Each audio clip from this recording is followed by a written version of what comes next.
Akari versus Chocomucho. This is our match hype. Nothing gets more crucial than this.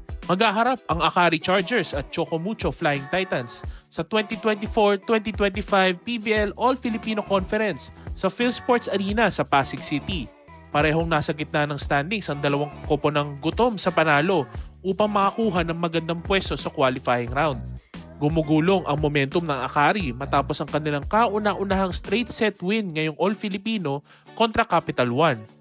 Nangunguna pa rin si Ivy Lacsina na kumamada ng 15 points kontra sa Solar Spikers. Kung mainit-init pa ang Akari, tila manggagaling sa lamig ang kanilang kalaban na Chocomucho. Nagpahinga kasi ng 16 na araw ang Flying Titans matapos ang kanilang 4-set showdown kontra sa PLDT high-speed hitters.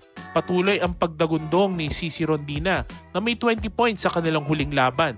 At sa pagbabalik ni Dina Wong, mas lalong lumalakas ang opensiba at playmaking ng Flying Titans. Masisilat ba ng Akari ang Chocomucho at makuha ang back-to-back wins? O magpapatuloy ang pangingibabaw ng Flying Titans?